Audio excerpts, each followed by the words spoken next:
பக்கத்துல போய் பார்த்தா ஆளை காணோம். சரி மேலே போய் மேலே இருப்பாருன்னு சொல்லிட்டு வெளியே போய் பார்த்தா கீழே விழுந்து கிடக்குறாரு. அப்போ அழுகுறாரு, ஐயோ கால் போச்சுன்ட்டு அழுகுறாரு. நான் சொல்றேன், நீ ஏன் மேலே போன, எதுக்கு மேலே போனேன்னு சொல்லிட்டு நான் திட்டிட்டு அவரை பார்த்து எனக்கு சிரிப்பு தான் வந்துச்சு. நிஜமாலுமே நான் சிரிச்சேன். ஏன்னா அவ்வளோ போதை குடிச்சிட்டு என்ன பண்ணுவானே தெரியாம அவ்வளோ கஷ்டப்படுத்தினாரு. அப்படி இருக்கும்போது நான் சிரிச்சேன். நீ விழுந்த கடவுள் ஏசப்பா உனக்கு நல்ல ஒரு தண்டனை கொடுத்துருக்காரு அப்படின்னு சொல்லிட்டு நான் சிரிச்சேன். பக்கத்தில் இருக்கவங்களே என்னை பார்த்து திட்ட கூட ஆரம்பிச்சாங்க. அதுக்கப்புறம் நான் புத்தூர்கட்டு கூட்டிகிட்டு போனேன். அங்கே போனப்பவும் அவருக்கு கால், இடுப்பு, பாதம் எல்லாமே கிராக்காக இருக்குது அப்படின்னு சொல்லிட்டாங்க. எல்லாம் ஒரு கட்டு போட்டு வீட்டுக்கு கூட்டின்னு வந்துட்டாங்க.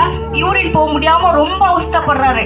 சரி என்ன பண்ணுறது, கவர்மெண்ட் ஹாஸ்பிட்டலுக்கு போனாலும் என்னால் முடியாது அப்படின்னு சொல்லிட்டு நான் என்ன பண்ணேன், கையில் 1 ரூபா கூட கிடையாது.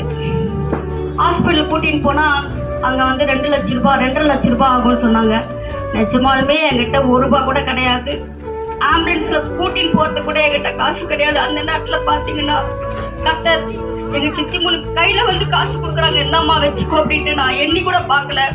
ஹாஸ்பிட்டலில் போய் தான் நான் அதை பார்க்குறேன். 5000 ரூபா இருந்தது. போயிட்டு ஆப்ரேஷன் பண்ணணும், என்ன பண்ணுறதுன்னு தெரியல. ஏசப்பா நீங்கள் தான் எனக்கு எல்லாமே அப்படின்னு சொல்லிட்டு நான் ரொம்ப ஜெபிக்க ஆரம்பித்தேன்.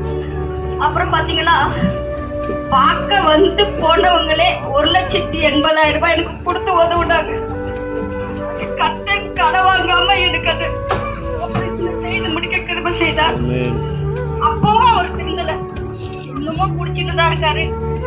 அவருக்காக ஜெபிங்க. அது மாத்திரம் இல்லை, நான் கிறிஸ்துவ மகத்தான், ஆனா ஒழுங்காக சர்ச்சுக்கு போக மாட்டேன், பைபிள் படிக்க மாட்டேன், வசனம் எதுவுமே சொல்ல மாட்டேன், சாட்சி கூட சொல்ல மாட்டேன் நான் சர்ச்சில்.